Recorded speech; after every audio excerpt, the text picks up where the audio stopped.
être sur cette terre. Et la Bible dit que ce sont les vivants qui louent l'Éternel. Ce qui revient à dire que si ce matin Dieu te donne le souffle de vie, ce que tu as à faire, c'est de le louer. J'ai dit c'est de le louer, c'est de le bénir, c'est de le célébrer, c'est de l'acclamer de tout ton cœur et de lui dire: tu n'as pas tort de me maintenir en vie. Est-ce qu'on peut véritablement manifester notre joie envers Dieu? C'est pas encore ça. J'ai dit, est-ce qu'on peut manifester notre joie? Est-ce que je peux manifester ma joie envers le Seigneur en poussant un cri de joie?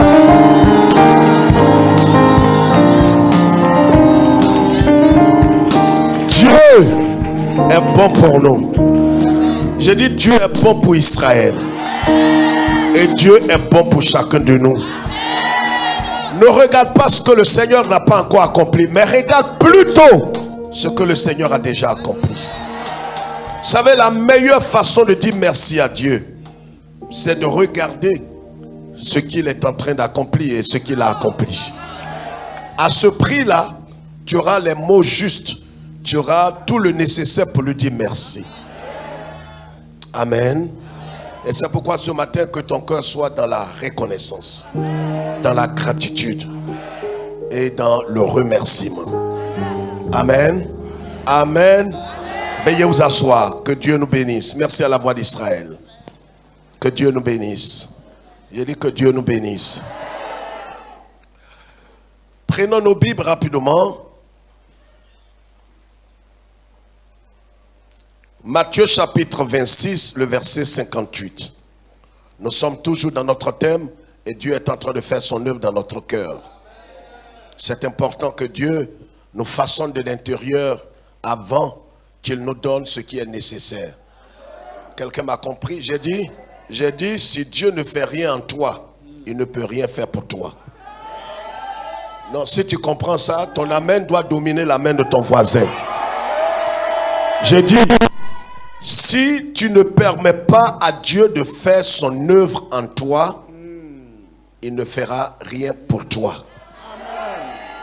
Et vous voyez, regarde ici, regarde ma main. Si tu laisses Dieu faire quelque chose dans ta vie, c'est-à-dire pour toi, de façon tangible, regarde ici. Quand on dit regarde, tu regardes vers ici. Ce n'est pas ta Bible qu'il faut regarder. Si tu permets au Seigneur de faire quelque chose dans ta vie, c'est-à-dire dans ta vie intérieure, ce qu'il va faire pour toi sera durable. Sera durable. Et aujourd'hui, voyez, cette année, nous voulons que le Seigneur fasse des choses durables dans notre vie.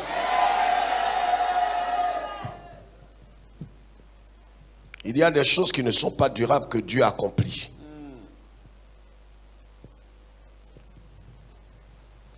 Vous allez me dire, pasteur, quoi? Mais je vous dis, la rosée, elle vient du ciel, bien elle ne vient pas du ciel. Mais dès que le soleil apparaît, la rosée disparaît. La rosée est importante, mais elle est éphémère. C'est pourquoi, fais très attention. Tu peux recevoir la rosée. C'est un peu comme l'aurore. L'aurore n'est pas le jour. L'aurore n'est pas le jour. C'est pourquoi, quand vous lisez la Bible, vous n'allez pas voir qu'il y a un quoi?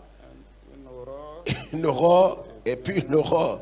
On dit, il y a un temps pour toutes choses. Il y a un jour pour toutes choses. Amen. Sois béni. Non, ce n'était pas le mot. Demeure béni. En vérité, tu es déjà béni. Matthieu 26, le verset 58. Nous allons lire la parole du Seigneur. Allons-y, pasteur. Pierre le suivit de loin. Pierre le suivit comment? De loin. Il le suivit comment? De loin. Il le suivit de loin. Pourquoi il le suit de loin? Retournons dans le passage de Jean 13, verset 37. Asseyez-vous. Jean 13, verset 37.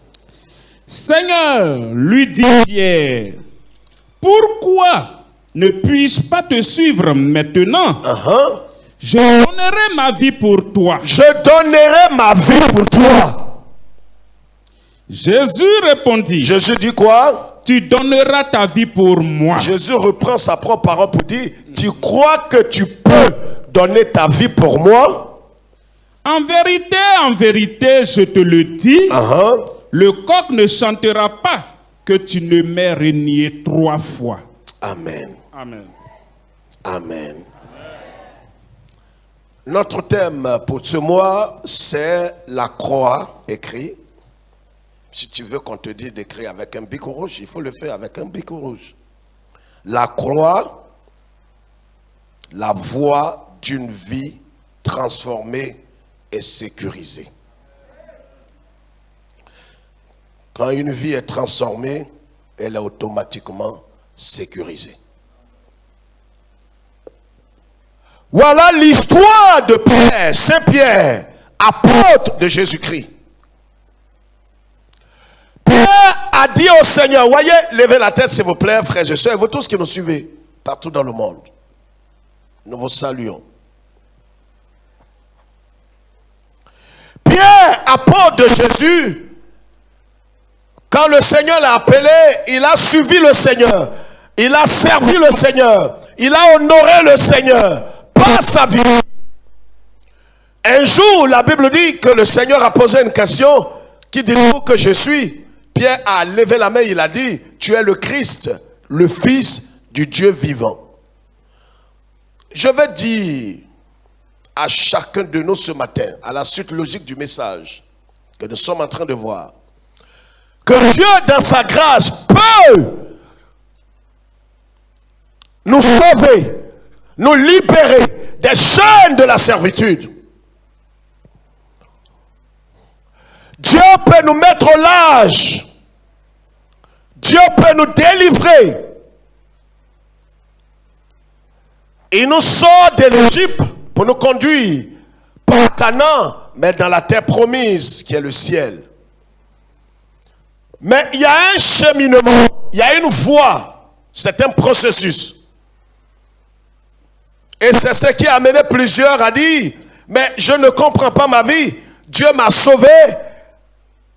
Mais il y a des illusions dans lesquelles un homme peut entrer.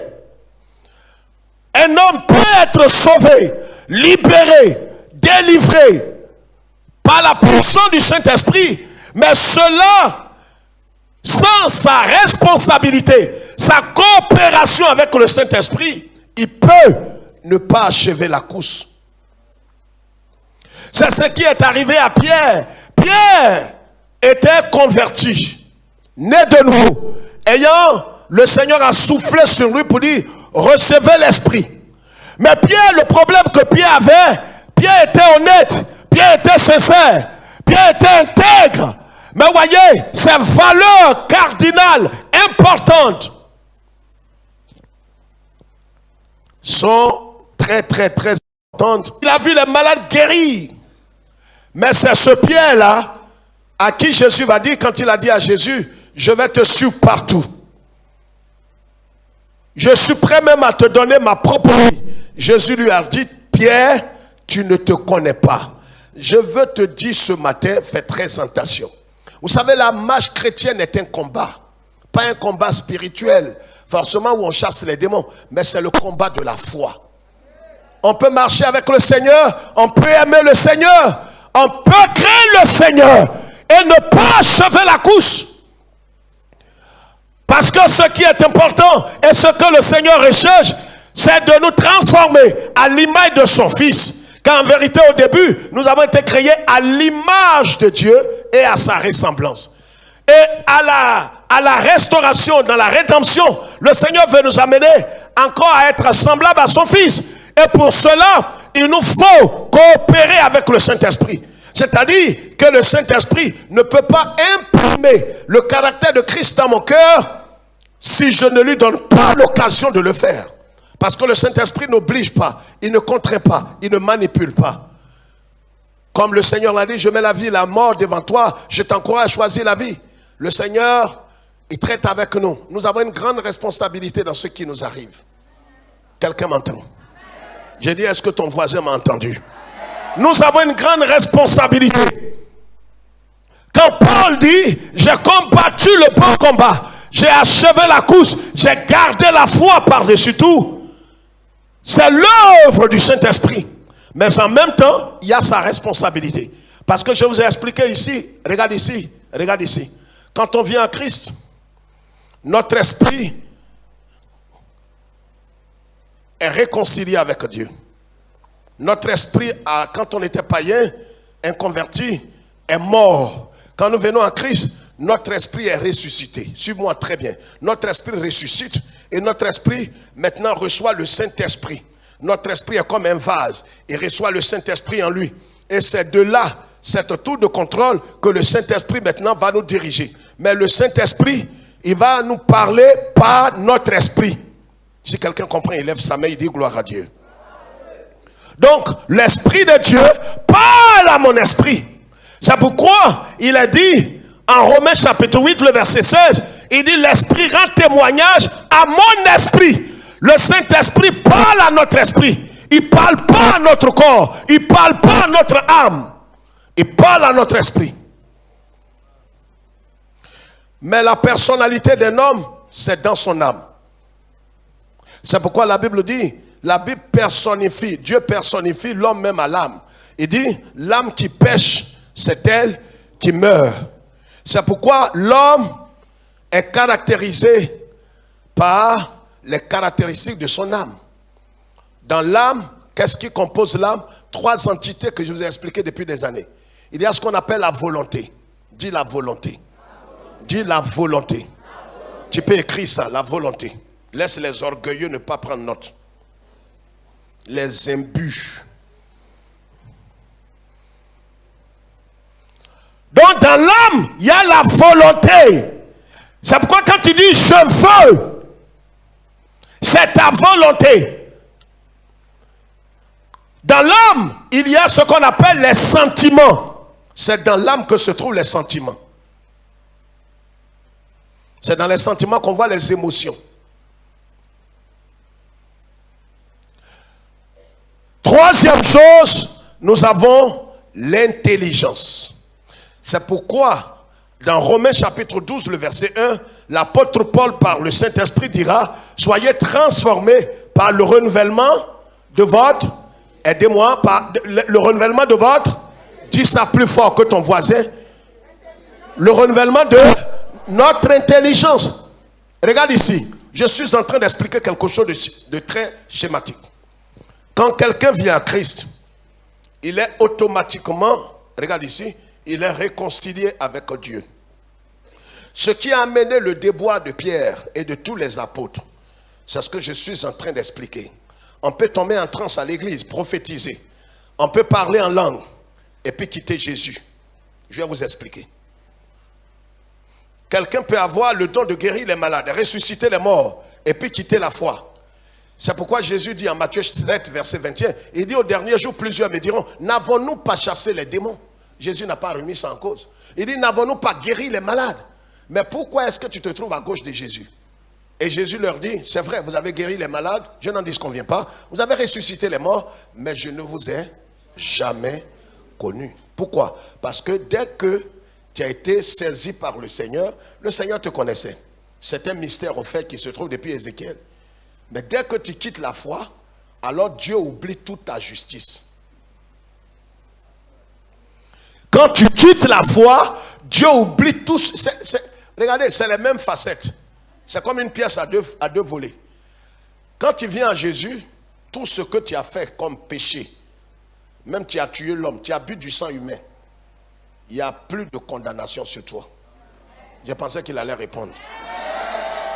Et c'est ceux-là qui croient à la malédiction ancestrale. Si tu crois à la malédiction ancestrale, c'est ton partage jusqu'à la dernière génération de ta famille.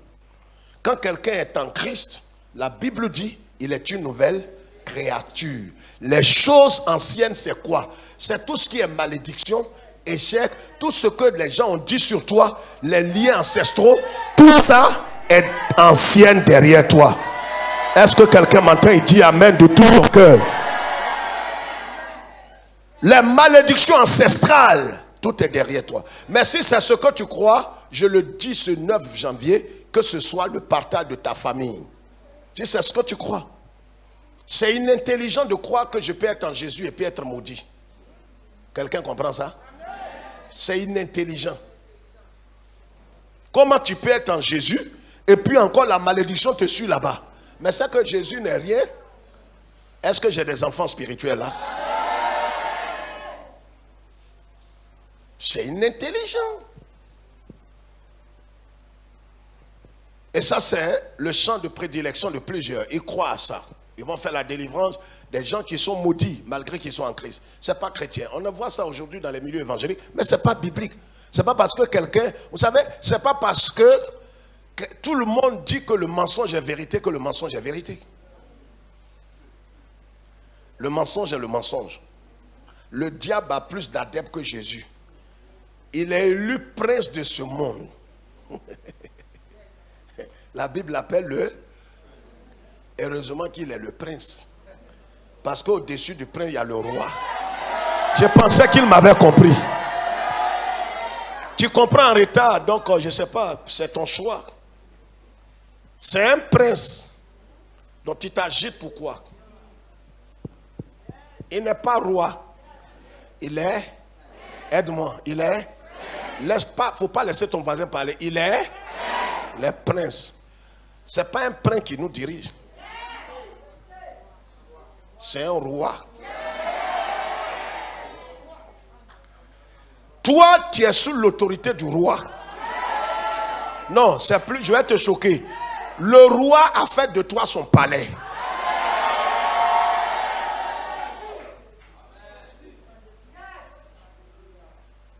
Donc si le prince est agité, ça ne meurt.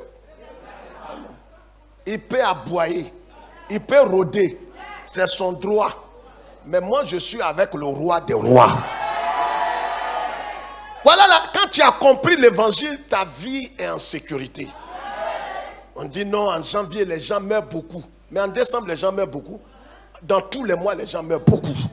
Écoutez, quittez dans cette doctrine-là. En décembre, vraiment, en décembre, vous avez compris pourquoi on a gêné beaucoup là? Amen? Hein? Il faut dire amen et puis tu vas sortir. Je vais vous amener à être autonome dans la foi. À ne pas dépendre d'un homme. Et à ne pas avoir peur. En décembre, les églises sont agitées. Non, les sorciers, c'est dans ce temps qu'ils mangent les gens. Mais tu es malade. Tu es concerné? En décembre, je vous ai fait jeûner ici. Je vous pose la question. Si tu ne peux pas répondre, libère le tabouret.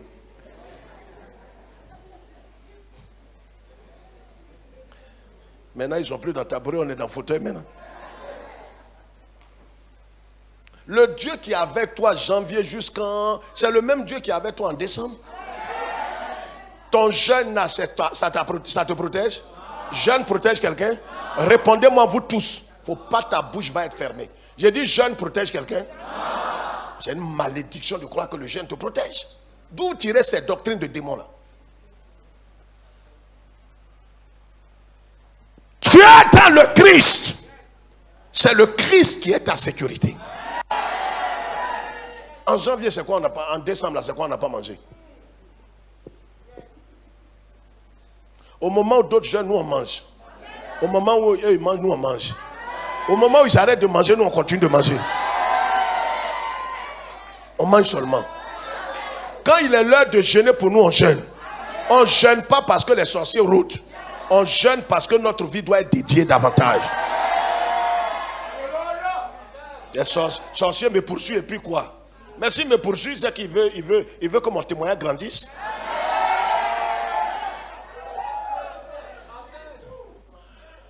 Pierre a dit Jésus, tu es le fils du Dieu vivant. Tu es le fils du Dieu vivant. Mais c'est le même Pierre. Jésus dit, je monte à Jérusalem, je vais mourir. Il dit à Jésus, tu ne vas pas mourir. Tu ne vas pas mourir. Vous savez, quand les trois entités, le vrai problème, ce qu'on appelle le combat de la foi, regarde ici, le combat de la foi, c'est la transformation des trois entités dans ton âme. Premièrement, ta volonté, dis volonté. Dis plus fort, ma volonté. Dis mes sentiments et mon intelligence. Les trois là, ils ne sont pas transformés à la conversion. Or, ces trois là composent ton âme. Or, c'est ton âme qui est ta personnalité. C'est dans ton âme que viennent les décisions. Donc, si les trois entités ne sont pas transformées, tu peux suivre Jésus, c'est vrai. Tu peux être à toutes les réunions de prière, tous les cultes.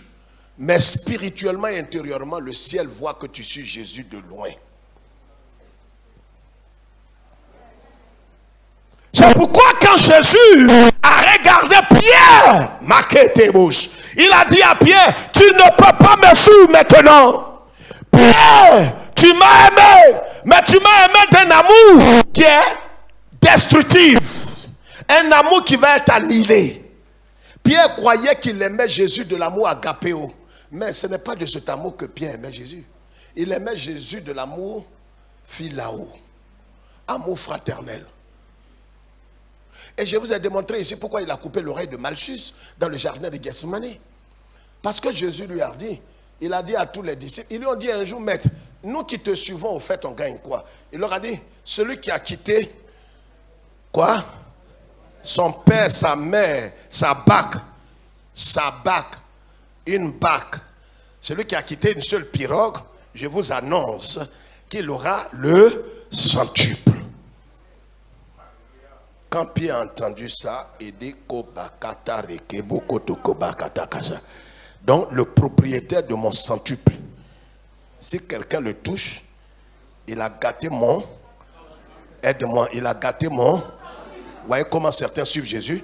Ils suivent Jésus pour leur intérêt et leur confort. Ce qu'ils peuvent avoir avec Jésus. Ils ne suivent pas Jésus par amour pour le pardon de leurs péchés.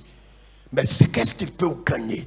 Ils ont une affaire qui doit être décantée. Ils ont un Mac, ils ont une affaire, ils ont un commerce, ils ont de l'argent qui doit... Donc Seigneur, si tu vois la façon dont on a... Même quand tu adores Dieu, Dieu sait dans quelle motivation tu l'adores. Seigneur, tu vois, regarde ma santé. Qui est comme toi, Seigneur? Qui est comme toi? Le problème est que Dieu, ce n'est pas ton camarade pour le flatter. Tout ce que tu es en train de faire, il sait que ton adoration est motivée par quelque chose que tu veux avoir. Le problème est que Dieu nous connaît, comme nous aussi on connaît nos enfants. Ton fils, il vient, il dit, papa, tu es beau, papa. Papa, il n'y a pas un papa qui est comme toi. Tu dis, Élisée, il faut parler. Il dit, papa, j'ai dit à l'école à tous mes amis que mon papa est le meilleur. Tout ce qu'il vient de dire là, il n'a encore rien dit. Élisée, allons droit au but. C'est là il va sourire et te dire, mon PlayStation 9 là, c'est sorti. Ça fait 800 000. Toi-même, on dirait que tu as don de révélation. Est-ce que je parle à un papa de quelqu'un ici ce matin? Les enfants, c'est leur travail. Il passe, il dit, je m'en vais dans la cuisine. Il te regarde, il boit l'eau, il verse, il vient encore. Léa, tu me suis? Il verse encore. Toi-même, tu dis, arrête de défiler. Il y a quoi? C'est maintenant il va parler. Tout ce qu'il faisait, c'était pour attirer ton attention. Frère, entre nous, est-ce que ce n'est pas même attitude là on fait? Dieu a pitié de nous. On l'adore, on se procème. Oh Seigneur. Nous tous qui sommes ici, on dit, le frère est en train d'adorer Dieu ce matin. Oh Seigneur, regarde comment le frère est imprégné. Dieu connaît que lui là, ses voitures, il est en train de demander comme ça. C'est sa maison là qu'il demande. Son salaire. Donc quand il finit tout ça, nous on croit qu'il a adoré. Dieu dit lui là, il n'a pas adoré. Hein? Il est venu pour chercher son argent. Je parle à quelqu'un. C'est pourquoi Dieu dit les véritables adorateurs le feront. Et c'est pourquoi, vous voyez, les trois entités de notre âme là, notre volonté, nos sentiments ne sont pas honnêtes. Même quand on dit on aime Jésus, quelqu'un même peut-être... C'est pour ça que quand un païen, demandez aux femmes, un païen dans le monde même à l'église aussi, Un frère peut te dire, tu vois ma soeur, je ne sais pas, mais je vais t'avouer mes sentiments. Je ne sais pas, je t'aime d'un amour foudroyant. J'ai dit, je ne sais pas comment expliquer, j'ai dit, j'ai un amour apocalyptique envers toi.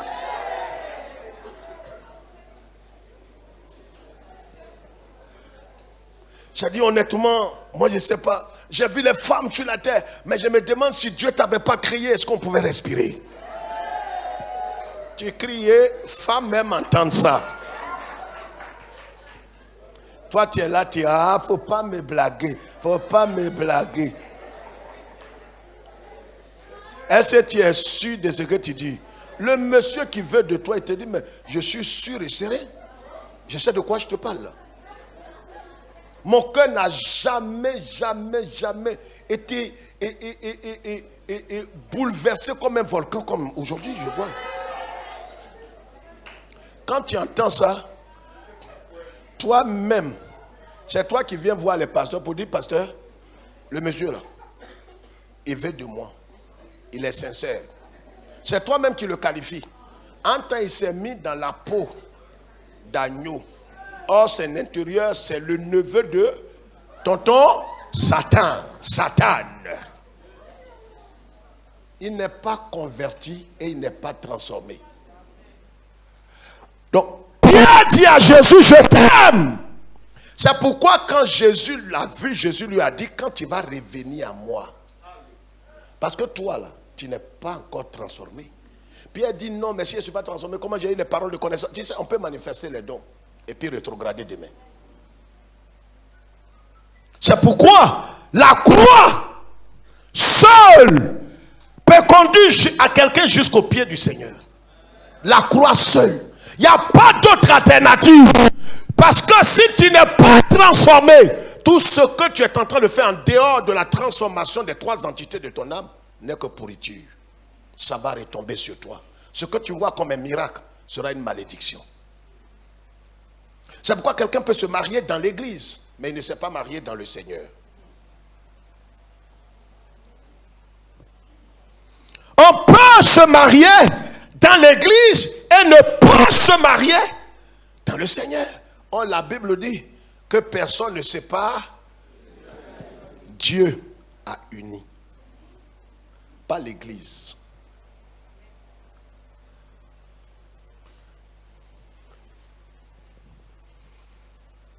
Pourquoi? Parce qu'il y a des mariages qui ont été faits, mais Dieu ne les a pas unis. Il regarde la personne, ce n'est pas l'amour agapéo. Le mariage doit être fondé d'abord sur l'amour agapéo avant l'amour éros. Avant de voir les fesses, les seins. Fesses et seins peuvent diminuer. Mais si tu l'aimes d'un amour éternel, désintéressé, inconditionnel, alors tu vas l'aimer toujours. Quand les seins vont disparaître, et que ce que tu as vu dans la journée là, c'est aplani.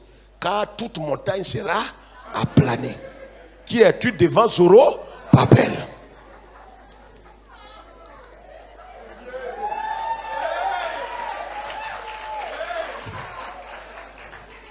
Donc ce que tu vois dans la journée, qui est comme Kilimandjaro, au soir ça peut être une colline.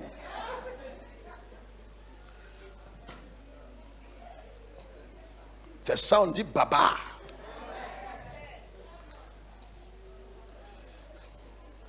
Donc si c'est sur ça que tu regardes, tu es un petit. On ne regarde pas ça. On regarde ce qui est invisible.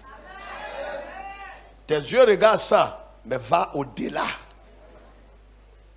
Donc souvent les jeunes gens, ils veulent se marier, tu vois, ils regardent. Non, je ne sais pas quoi, tu me plais trop. Ça, c'est qui dit, il est honnête. Ça, c'est l'éros. Dis éros. C'est pas agapéo. C'est pourquoi quand Pierre disait à Jésus, je vais mourir pour toi, ça c'est philao, amour qu'on a pour son frère. Amour agapéo, lui il ne trahit pas, il ne finit pas, il ne soupçonne pas. C'est pour ça que Jésus dit à Pierre, tu n'es pas transformé. Quand tu n'es pas transformé, tu n'es pas utile. Tu peux faire des grandes œuvres, tu peux avoir des paroles de connaissance, tu peux avoir des guérisons, mais tu vas échouer. Parce que le problème est que tu n'es pas transformé. Or, la transformation passe par la croix. Il faut que tu délibérément et volontairement, tu soumets ton âme à l'œuvre de la croix pour faire mourir les désirs qui sont dans ces trois entités. Il doit tuer tout ce qui est dans ces trois, dans ta volonté. C'est pour ça que tu dis désormais, pas ma. Et ça, c'est un travail de longue haleine. Ce n'est pas un démon qui chasse. C'est toute ta vie, tu dois soumettre ta volonté à l'esprit. Les sentiments que tu avais. Pourquoi l'apôtre Jacques va dire, on va le voir peut-être mardi, il dit, ayez les sentiments qui étaient, aidez-moi, qui étaient. Pourquoi? Parce que les sentiments que toi tu as là, ce n'est pas des bons sentiments. Tu peux sourire à quelqu'un, oh tu es un hypocrite. On voit ça dans l'église. Quelqu'un peut te sourire. Non, vraiment, et c'est pas Jean-Claude, et c'est pas tu es mon frère. Tu es mon frère. Hein? Mais si je gagne l'occasion, je ne vais pas te le rater. Tu vois? Et tu vois, toujours c'est toi qui rends témoignage. Il ne rend jamais témoignage ta femme et toi, je vous guette. Mais tu vois, mais dans son cœur, il a ça. Mais quand il te fait à tout, tu te dis, voilà le frère que j'aime dans l'église. Le problème est qu'il n'est pas transformé. Les sentiments qu'il a. Voyez, ce sont ces trois entités-là qui est la vraie vie chrétienne. Quelqu'un peut sauter, peut avoir le confort, peut avoir temps. Mais tout ce que tu es en train de gagner, si cette œuvre de la mort n'a pas eu lieu dans ces trois entités, je te parie, tu achèveras la course loin du Seigneur. C'est pourquoi des gens ont bien commencé. Pierre a bien commencé. Mais pourquoi est-ce qu'il suit le Seigneur de loin?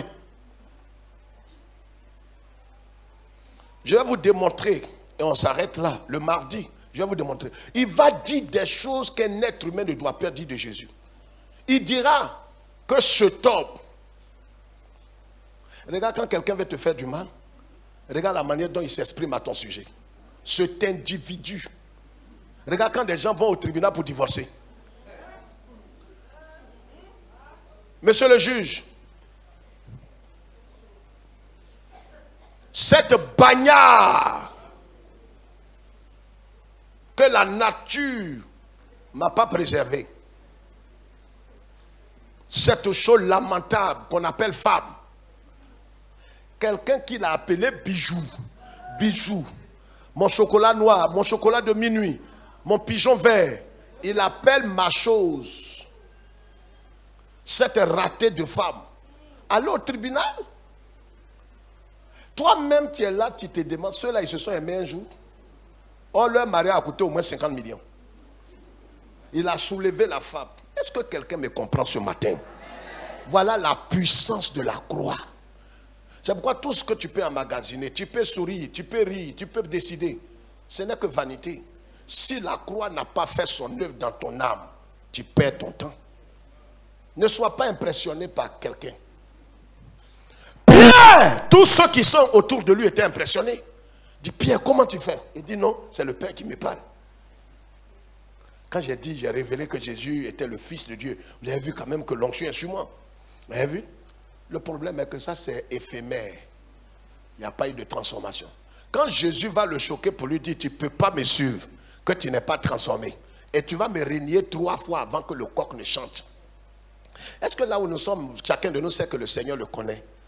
Il nous connaît. Souvent, on a une confiance absolue en nous-mêmes. On est fier. On a cette, comment on dit ça en français? Une suffisance en nous. Moi, je ne peux jamais faire ça. Homosexualité, non, je ne peux jamais donner mes fesses. Je ne peux pas. Non, que Dieu me tue, je ne peux pas. C'est possible. Mais tu ne te connais pas.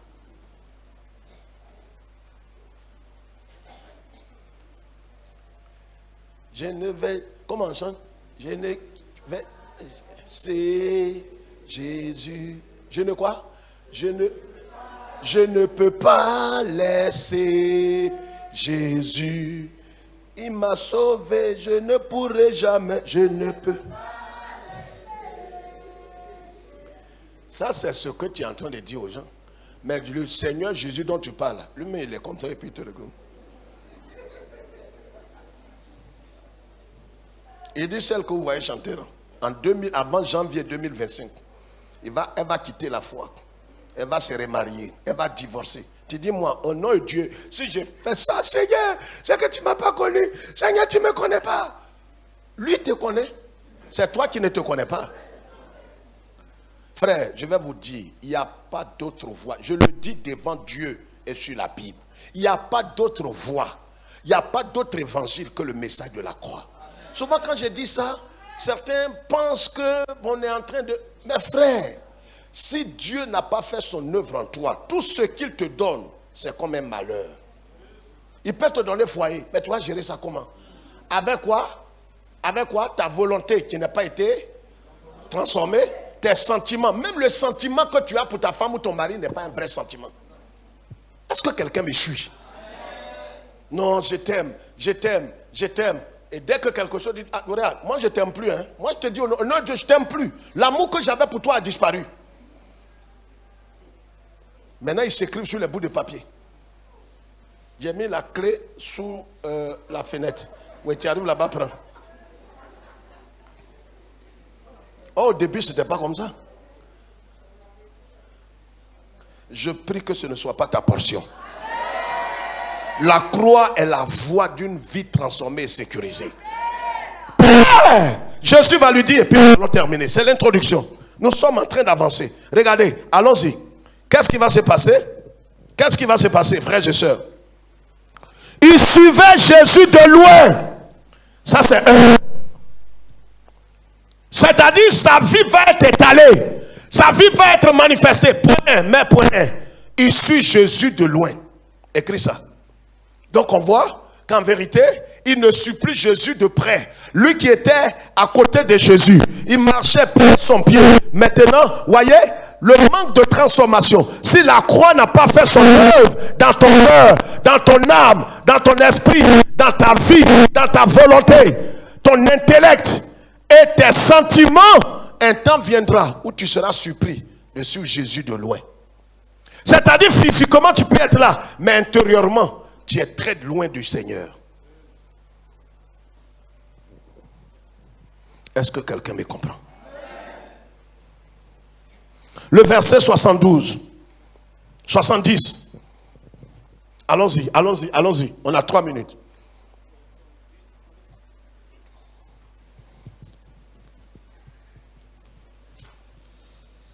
Mais il le nia devant tous. Il le nia devant tous.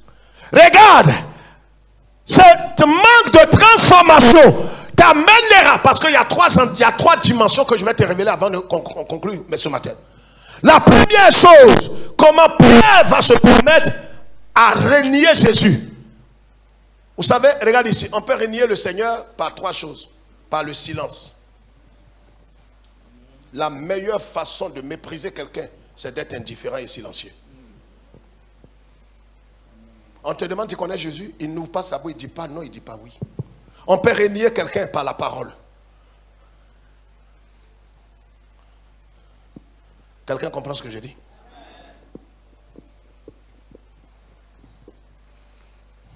Le parole déclare, comme Pierre n'a pas connu la croix dans son âme, dans sa volonté, dans son intellect et dans ses sentiments, c'est devant tout le monde qu'il a régné le Seigneur.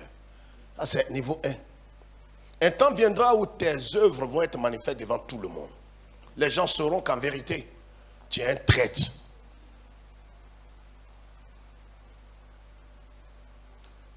Qu'en vérité, tu es un infiltré. Tu n'as jamais aimé Jésus d'un amour agapéo, comme il t'a aimé. Mais tu aimes Jésus d'un amour philao, d'un amour intéressé, mais pas d'un amour véritable. Tu aimes Jésus pour une motivation quelconque. Tu as un arrière-plan. Tu as un agenda caché. Tu suis Jésus peut-être pour un bien matériel, mais pas pour le ciel et pas pour le pardon de tes péchés. C'est pourquoi c'est devant tout le monde. Point 2, il régnait Jésus. On dit il a régné devant tous. Continue de lire. Vous allez voir les 3. Je ne sais pas ce que je veux dire. Comme il se dirigeait vers la porte, une autre servante le vit et dit à ceux qui se trouvaient là, celui-ci était aussi avec Jésus de Nazareth. Quoi ça? Celui-ci était aussi avec Jésus de Nazareth. Celui-ci était aussi avec Jésus de Nazareth. Mais la première servante a dit quelque chose. Quand vous remontez, elle dira, une servante s'approcha de lui et dit, toi aussi, tu étais avec Jésus le Galiléen. Tu étais, écoutez très bien. Vous savez, c'est profond la parole. Il dit à Pierre, tu étais avec ce Galiléen. Or, la Galilée en Israël était déconsidérée. Une manière de mépriser Jésus pour dire que cet homme qui est un Galiléen, toi tu t'es identifié à lui. Quand on te regarde dans ton comportement, dans ton habillement, dans ta manière de faire, on sait que tu es avec ce Galiléen. Pierre, c'est vrai, a régné Jésus, mais on l'a reconnu qu'il était un disciple de Jésus. Amen. Lui, il régnait Jésus, mais on le reconnaît. Est-ce que toi, en te regardant, en dehors des autocollants, si tu n'as rien, par ton aspect extérieur, par ton langage et ton regard, est-ce qu'on peut savoir que tu es un disciple né de nouveau? Ils l'ont identifié au Seigneur méprisé. Il dit, tu es avec ce Galiléen. C'était un mépris. C'était une manière de se moquer de lui. C'était une manière de dire que tu ne suis pas une bonne personne. Tu es perdu. Parce que la Galilée était méprisée. Et les gens disaient, qu'est-ce qui peut venir de bon de la Galilée? Regardez ce qu'ils vont dire encore. La deuxième servante dit, tu es avec Jésus de Nazareth. Nazareth. Jean 1,46 dit quoi? Est-ce qu'il peut venir quelque chose de bon de Nazareth? En vérité, ce qui va t'amener même à régner le Seigneur, c'est que les gens ne croiront pas en ton Dieu. Ils vont mépriser ton Seigneur, mépriser l'église, ils vont mépriser tout. Cela va t'amener à changer d'attitude envers ton Dieu. Quand la deuxième servante a dit, toi là, mais tu es avec le Nazaréen, Pierre savait ce que ça veut dire. Tu avais ce maudit là, quelqu'un qui n'a pas d'avenir, quelqu'un qui se réclame de Dieu mais il n'est pas de Dieu. Tu es encore là-bas.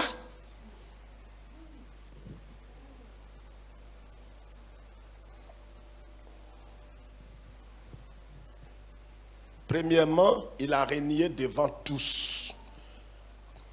Deuxièmement, lis, et je vais dire la deuxième façon dont il a régné. Je ne connais pas cet homme. Peu après, ceux qui étaient là s'étant approchés dirent à Pierre, certainement, tu es aussi de ces gens-là. Tu es aussi de ces gens-là. Regardez comment on les indique. Ces gens-là.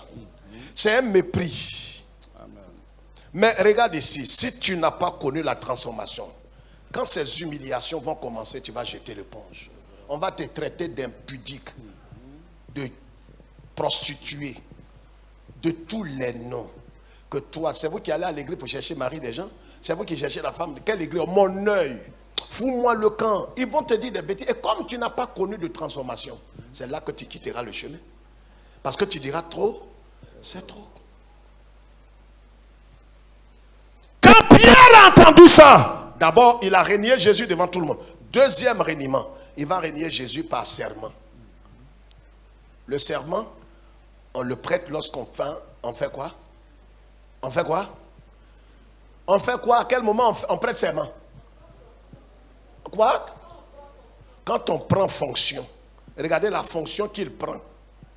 Est-ce que vous savez que par tes propres paroles, tu vas te condamner? Donc pour lui, à compter de cet instant, il est considéré comme un régneur. C'est pourquoi il régnit Jésus, premièrement devant tout le monde, deuxièmement par serment. Troisièmement, il va régner Jésus par imprécation. L'imprécation, c'est quand tu appelles la malédiction sur toi, si réellement ce qu'on dit là, tu es dedans.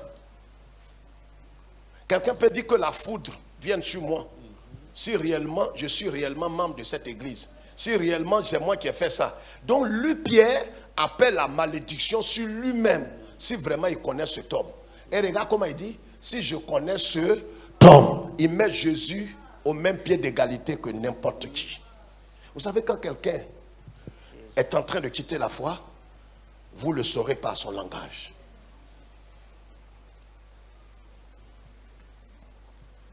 Voilà les 3 types. Il a régné Jésus devant tous. Deuxièmement par serment. Troisièmement par imprécation. Le verset 72. Il le nia de nouveau avec serment. Je ne connais pas cet homme. Il le nia de nouveau avec serment. Je vous ai déjà dit ça, vas-y. Peu après, ceux qui étaient là s'étant approchés dirent à Pierre, certainement tu es aussi de ces gens-là, car ton langage te fait reconnaître. Ton langage. Est-ce que par notre langage, au marché, on peut savoir qu'on est de Jésus? Je rentrerai dans ces détails. Tout ce mois, nous parlerons de la croix qui est quoi? Le chemin pour une vie transformée et sécurisée. C'est bien qu'on a prononcé des paroles, les vœux, les meilleurs, santé, prospérité, travail, mariage. Mais tout ça n'est que vanité. Ça n'ira nulle part. Ça peut te choquer. C'est vent, c'est pipeau. C'est zéro. C'est zéro. Dieu attend. C'est comme les élèves qui ont repris les cours et qui sont allés souhaiter bonne heureuse année à l'heure. Quand ils ont dit bonne heureuse année, professeur, il a dit prenez vos feuilles. On a interrogation. Et maudit, tu es maudit, professeur là.